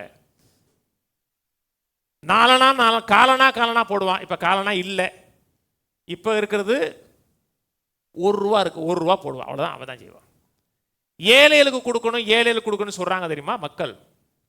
சொன்ன ஆட்கள் எத்தனை ஏழைகளுக்கு உதவி செஞ்சாங்கன்னு கேட்டா ஒருத்தன் கிடையாது. நீ ஊர் முழுக்க ஒரு மனுஷன் செய்கிற நற்காரி ஆரம்பத்தை சொன்னேன், பெருக்க எது நடிப்பில் விதையின் நடிப்பில் நடக்குது. கவனிச்சவாங்க. ஊர் முழுக்க மற்றவன் செய்யற காரியத்தை நீ குறை சொல்றீங்கன்னா, நீங்க குறை சொல்றதுக்கு முன்னாடி நீங்க அதை செஞ்சிருக்கணும். சொல்றது புரியுதுங்களாங்க? அவன் சொல்றான், விசனம் அடைகிறான், இதை கொண்டு ஏழையில கொடுத்துருக்கலாமேங்கிறார். மரியாதை உடைச்சா இல்லையா, அதனால யாரா சாப்பிட்டானா? யாருக்காவது வீடு கிடைச்சா? சர்ச்சு கட்டினாங்களா அந்த காசை வச்சு? ஊழியத்துக்கு போச்சா? ஊழியத்துக்கு போல. ஆனா கர்த்தர் அதை பார்த்து சந்தோஷப்படைத்தார். ஒரு குரூப் கோவப்படுவது, ஆனா கர்த்தர் அதை பார்த்து சந்தோஷப்படுற அளவுக்கு தெரிஞ்சு நினைக்காதீங்க. இது சீக்ரெட், இது கீ. இது அவள் எப்படி நினைக்கிறாள் என்றால், என் குடும்பத்துக்கு கர்த்தர் செய்த நன்றியின் அடிப்படையில் ஊத்துறாவ. அது எத்தனை லட்சம் என்று அவள் சிந்திக்கவே இல்லை. எத்தனை லட்சத்துக்கு போகும், எத்தனை கோடிக்கு போகும் சிந்திக்கல. என் குடும்பத்துக்கு இவர் மூலமாக ஊழியத்தின் மூலமாக நாங்கள் பலன் அடைந்திருக்கிறோம் என்று அவர் யோசிக்காம உடைச்சு அவர் தலையில் ஊத்துறார். அது மட்டும் இல்லை, அவர் கர்த்தருக்கு செய்த ஆராதனை, அது ஒர்ஷிப்புக்கு. அது என்ன 2 நாளைக்கு அப்புறம் சிலுவைக்கு போறாரு, ரத்தம் சிந்து மறிக்க போறாரு. இவருக்கு இது இல்லை, பல கோடி மதிப்பு இருந்தா கூட ஊத்தலாம் நினைச்சு ஊத்துறா. அதான் அவருடைய இருதயம். 8ஆம் வசனம் சொல்லுது, அவருடைய சீசர்கள் அதை கண்டு விசனமடைந்து இது வீண் செலவு, மாய்மாலம். இன்னைக்கு நிறைய கிறிஸ்துவர்கள் மாய்மாலக்காரங்க தெரியுமா? நிறைய சொத்து இருக்கும், ஆனா ஏழை மாதிரி காமிப்பாங்க. ராஜபாளையத்தில் எங்கள் ஏரியாவில் தான், நாங்கள் இருக்கிற ராம்நகரில் தான் ஒரு வீட்டில் திருட்டு போச்சுன்னு இன்னொருத்தர் சொல்லி தான் தெரியும். எங்கள் வீட்டுக்கு இந்த ஒரு பிரதர் துவைக்க வருவார், அவர் சொல்லி தான் தெரியும் திருட்டு போச்சுன்னா. திருட்டு போன வீடு கிறிஸ்தவ வீடு. திருடன் எடுத்து தங்க கட்டிகள். அவன் போகிற சர்ச்சு சிபிஎம் சர்ச்சு.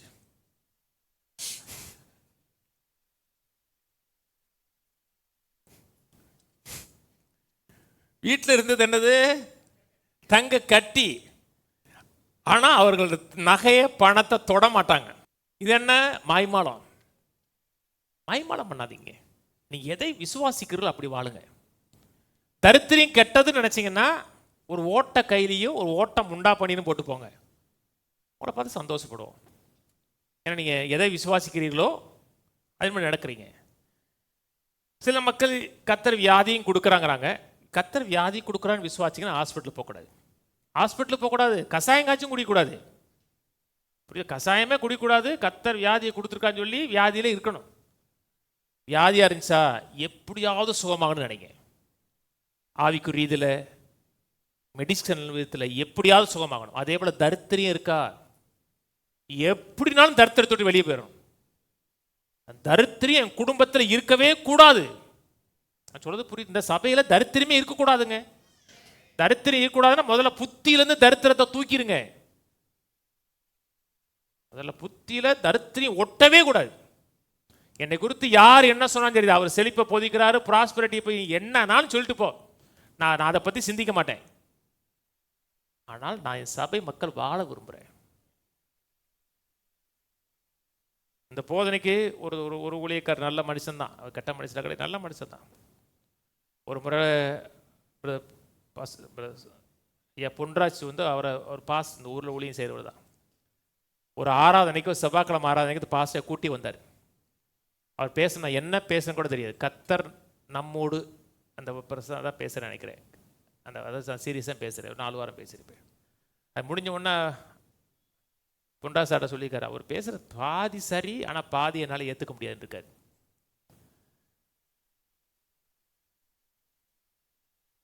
ஏற்றுக்க மாட்டாங்க. நீங்கள் ஃபுல்லாக ஏற்றுக்கிட்டால் நல்லா இருக்க முடியும். அவர் தான் 2 நாளைக்கு முன்னாடி கூப்பிட்டாரு, என் பிள்ளைக்கு ஃபீஸ் கட்ட காசு இல்லை, கேட்குறேன்னு தப்பாக நினைக்காதீங்க அப்படின்னு கேட்டார். 30,000 கட்டாண்டார். ஏன்னா 30,000 கொடுக்க முடியாதுங்க. ஐயா உங்களுக்காக முடிஞ்சதை கொடுங்க, 10,000 உடனே அனுப்பிவிட்டேன். உடனே 10,000 அனுப்பிவிட்டேன். என்னோட நல்ல லிங்க்ல இருந்தாருன்னா, அவரை பற்றி எனக்கு எல்லாம் தெரிஞ்சிச்சுன்னா 30,000 கொடுத்துருப்பேன் நான். எனக்கு ஃபீஸ் கட்டுறது பிள்ளையோட வாழ்க்கை. நீங்கள் தரித்திரத்தை வாழவே கூடாதுங்க. எப்படியாவது தரித்திரத்தை உடைச்சிடணும். பிள்ளை ஃபீஸ் கட்டுறதுக்கே நீங்கள் ஜெபம் பண்ணுறீங்கன்னா எப்படி கஷ்ட நிலையில் இருக்குன்னு பார்த்துங்க. முதல்ல விசுவாசிங்க, தேவன் என்னையும் பிள்ளைகளையும் அதிக இது உள்ள கொண்டு வாங்க. கொண்டு வந்து எண்ணத்தில் சிந்தைகளை நிரப்புங்க. வாசிப்போம். இந்த தைலத்தை உயர்ந்த விலைக்கு விட்டு தரித்திரத்துக்கு கொடுக்கலாமே என்றால் இயேசு அதை அறிந்து அவர்களை நோக்கி, நீங்கள் இந்த ஸ்திரியை ஏன் தொந்தரவுப்படுத்துகிறீர்கள்? என்னிடத்தில் நற்கிரியை செய்திருக்கிறார். தரித்திரர் எப்பொழுதும் உங்களிடத்தில் இருக்கிறார்கள், நானோ எப்பொழுதும் உங்களிடத்தில். ஆனால் மக்கள் அதை எப்படி வாசிக்கிறாங்கன்னா, பிரசங்கியார்கள் எப்பொழுதும் உங்களிடத்தில் இருப்பார்கள், ஆனால் தரித்திரர்கள் எப்பொழுது இருக்க மாட்டான்னு நினைக்கிறாங்க.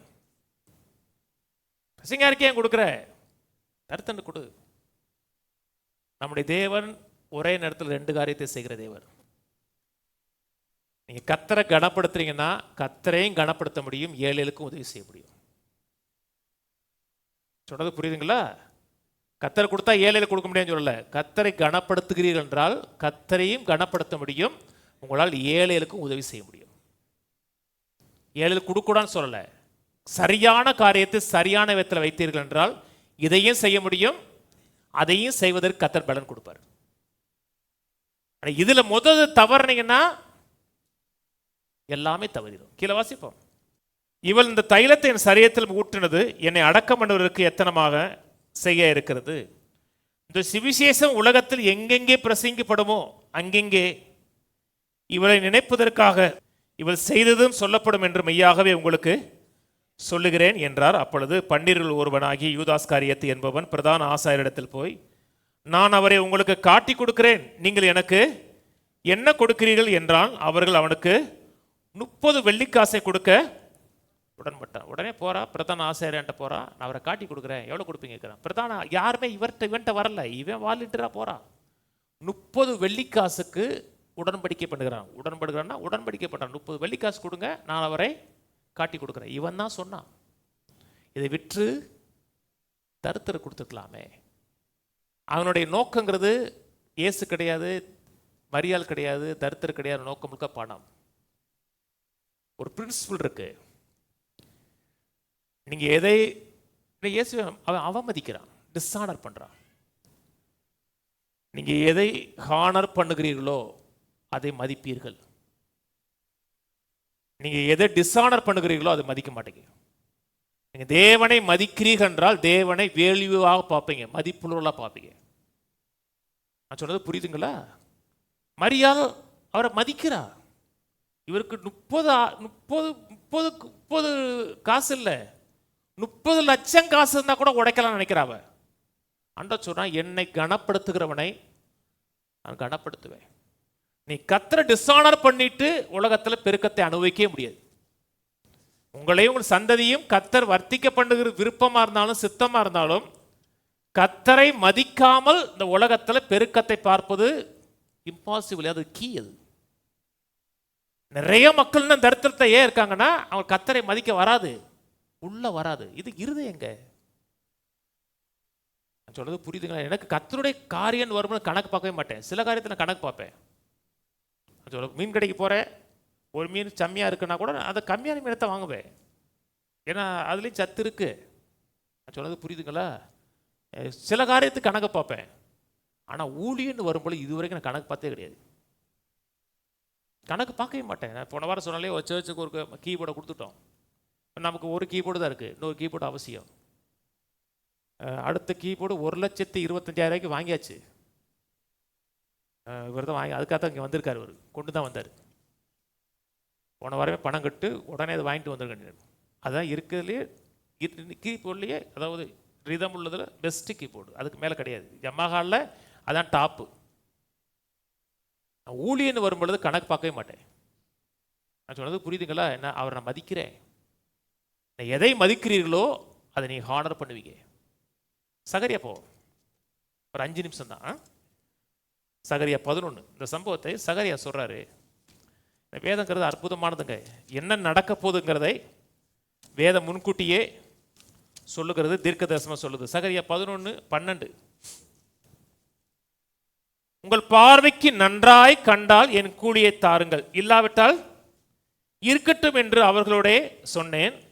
அப்பொழுது எனக்கு கூலியாக 30 வெள்ளிக்காசை நிறுத்தார்கள். எனக்கு மதிப்பு கொடுத்தீங்க அப்படின்னா எனக்கு தர வேண்டிய கூலியை கொடுங்க, மதிக்கலைன்னா விட்டுருங்க சொன்ன உடனே அவருக்கு கூலியாக 30 வெள்ளிக்காசு கொடுத்தாங்க. கர்த்தர் என்னை நோக்கி அதை குயவனிடத்தில் எரிந்துவிடு என்றார். இதுவே நான் அவர்களால் மதிக்கப்பட்ட மேன்மையான மதிப்பு. என்னை அவங்க எவ்வளவுக்கு மதிச்சாங்கன்னு, அவங்க அவ்வளோதான் என்னை மதிச்சாங்க. நான் அந்த 30 வெள்ளிக்காசை எடுத்து அவைகளை குயவனுக்கென்று கர்த்தருடைய ஆலயத்திலே எரிந்துட்டேன். இவன் போறான். இவன் இயேசுவை மதிச்சது எவ்வளவுக்கு மதிச்சான்? 30 வெள்ளிக்காசு. மரியாதை எவ்வளவு மதிச்சா? 300 காசுக்கு மேல, பல லட்சம்.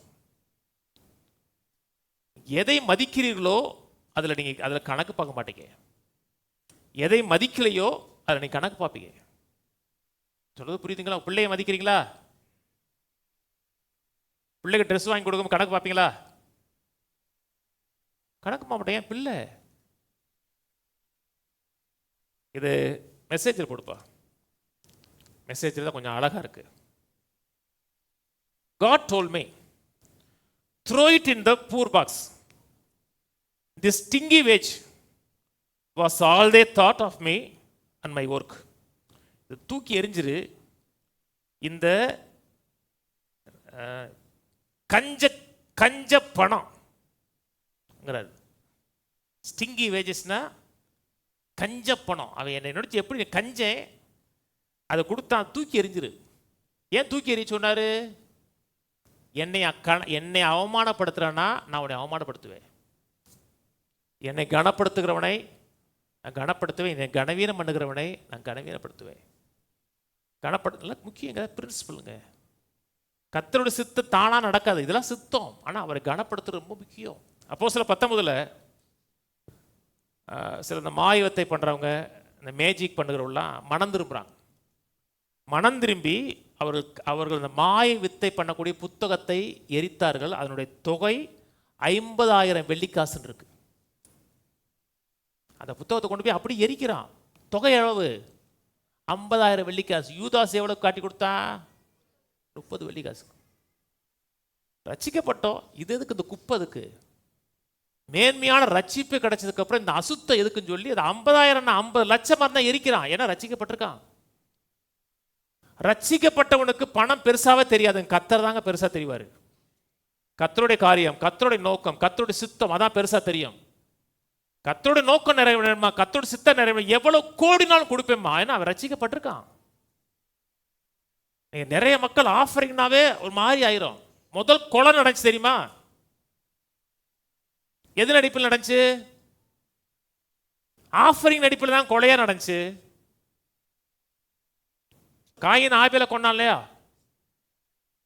ஆபேலுடைய காணிக்கை பற்றி வேதம் சொல்லுகிறது, அவன் தலையீட்டிலையும் கொழுமையானதை கொடுத்தான். கர்த்தர் கொழுமையானதை கொடுக்க சொன்னாரா? கர்த்தர் கேட்டது குட்டி தான், ஒரு ஆட்டுக்குட்டி தான். ஆனா எப்படி கொடுக்குறான்? கொழுமையானதை கொடுக்காதான் இருதயம். கர்த்தர் அந்த தைலத்தை உடைச்சு என் மேல ஊத்த சொன்னாரா? இருதயம். கர்த்தரை கனப்படுத்துகிற இருதயம். கர்த்தரை கனப்படுத்தி பாருங்க. ஏசாயா 53 சொல்றார், அவர் அசட்டை பண்ணப்பட்டவரும் இருக்கு. அவரை டிஸ்ஆனர் பண்றான், அவமதிக்கிறான். கர்த்தரை அவமதிக்கலங்க, கர்த்தரை மதிக்கிறோம். அவமதிக்கிறவன் யாரு? நரகம் போறவே. ரட்சிக்கப்பட்டவன். நான் அவரை கனப்படுத்துகிறதா நாம் பரலோகம் போறோமா நரகம் போறதா தீர்மானிக்கிறது. எல்லார் இதிலையும் கர்த்தரை கனப்படுத்தி வாருங்க. அவர் கொடுத்த ரட்சிப்பு விலையேறப்பட்டது, கொடுத்த பரிசுத்தாவியான விலையேறப்பட்டவர், ரத்தம் விலையேறப்பட்டது, அவற்றிருந்து வருகிற அனைத்தும் விலையேறப்பட்டது. அந்த விலையேறப்பட்ட தேவனை நீங்க கனப்படுத்த நினைங்க, கர்த்தர் உங்களுக்கு விலையேறப்பட்ட மேன்மையான விதத்தில் உங்களை வைப்பார். எந்த விதத்திலையும் அவரை குறித்து அற்பமாக கனவீனப்படுத்துறாங்க. நான் சொல்றது புரியல. ஒவ்வொரு ஆட்டிடியூடு. சில மக்கள்லாம் காணிக்கை கொடுக்கும்போது புது காசு தான் கொடுப்பாங்க தெரியுமா? நான் பார்த்துருக்கேங்க. வர்ற புது நோட்டை எடுத்து காணிக்கை விடுவாங்க. சில மக்கள் கொடுப்பாங்க பாதி பாதி பாதி பாதி 5 ரூபா தான் இருக்கு. பாதி 5 ரூபா இல்லை, பாதி 10 ரூபா. பாதி 10 ரூபா தான் இருக்கு. அடுத்த 10 ரூபாய் போடலை, போட்டிருந்தா கூட ஒட்டியிருப்பேன். கிழிஞ்ச நோட்டை போடுறது எப்படிதான் வருதுன்னு தெரியல. மனசு வரல. எனக்கு பேங்க்கு கொடுத்த மாத்தின்னு வச்சுங்களேன், எப்படி மனசு வருது உங்களுக்கு? அதெல்லாம் என்ன ஆட்டிடியூடுங்க. கர்த்தரை கனப்பிடிச்சு வாழ நினைங்க, கர்த்தரை கனப்படுத்துவார். அதையும் கொடுப்பார், அதையும் கொடுப்பார், அதையும் கொடுத்துக்கிட்டே இருப்பார். கர்த்தர் ஒரே நேரத்தில் ஒன்றும் இல்லை, ஒன்றுக்கு மேற்பட்ட காரியங்களை செய்வார். ஆனால் இருதயத்தை கர்த்தர் பார்க்கிறார். கனப்படுத்தி வாழுங்க, கர்த்தரை கனப்படுத்தி மேன்மையாக வைப்பார். ஆமென். கர்த்தருடைய ஆசீர்வதிப்பார். எழுந்து நிற்போம். பிதாவே, நம்ம துதிக்கிறோம், சோதரிக்கிறோம். நீங்கள் செய்திருக்க எல்லா விதமான கிருபைகளுக்காக, தயவுகளுக்காக நன்றி. கர்த்தருடைய மேன்மையாக வைப்பார்னு சொன்னீங்க, எங்களை மேன்மையாக வைக்க சித்தம் கொண்டிருக்கிறீங்க. அதற்காக நன்றி செலுத்துகிறோம். கர்த்தர் ஒரு நன்மைகளில் ஒரு நன்மைக்கு மேற்பட்ட நன்மைகளை செய்கிற தேவனாய் இருக்கிறே, அதுக்காக நன்றி. ஆனால் நீ செய்வதற்கு எங்கள் இருதயத்தை நாங்கள் திறந்து கொடுக்கிறோம். கனப்படுத்தக்கூடிய இருதயம் உள்ள மக்களாக இருக்கிறோம். கேட்ட ஒவ்வொரு ஜனங்களையும் ஆசீர்வதிங்க. நல்ல இருதயம், தேவன் மேலே பசிதாகமுள்ள இருதயங்களுக்கு உண்டாகட்டும். தேவனாய கர்த்தர் குடும்பங்களில் மையப்படட்டும், ஊழியத்தில் மையப்படுவீராக. இருதயம் உமக்காக பரிசுத்தப்படட்டும். கர்த்தாவே, உம்மை மதிக்கக்கூடிய உம்மை மேன்மையாக நினைக்கக்கூடிய இருதயம் உண்டாகட்டும். நீர் எங்களை மேன்மையாக நினைக்கிறீர், அதே போல உம்மை மேன்மையாக நினைத்து வாழ உதவி செய்யும். ஆசீர்வதியும் இயேசு நாமத்தில் பிதாவே, ஆமென். கர்த்தராகிய இயேசு கிறிஸ்துவின் கிருபையும் பிதாவாகிய தேவனுடைய அன்பும் பரிசுத்தாவின் ஐக்கியமும் நம் அனைவரோடு கூட இன்றைக்கும் என்றைக்கும் கிறிஸ்துவின் வருகை மட்டும் இருப்பதாக. கர்த்தரோட ஆசீர்வாதத்தை எல்லா தீமைக்கு விலக்கி காக்க கடவர். கர்த்தர் தம்முடைய தயவுள்ள முகத்தை உங்களை பிரகாசிக்க பண்ணி உங்க மேல் கிருபையாயிருக்க கடவர். கர்த்தர் தம்முடைய முகத்தை உங்களை பிரசன்னமாக்கி சமாதான கட்டளையிட கடவர். கர்த்தரோட ஆசீர்வாதத்தை ஜீவனோடு சுகத்தோடு தீர்க்காயுசோடு ஐஸ்வர்யம் உள்ளவர்களாய் பெருக்கம் உள்ளவர்களாய் நீடித்த நாட்களோடு வாழ பண்ணுவாராக. ஆமேன், ஆமேன், ஆமேன்.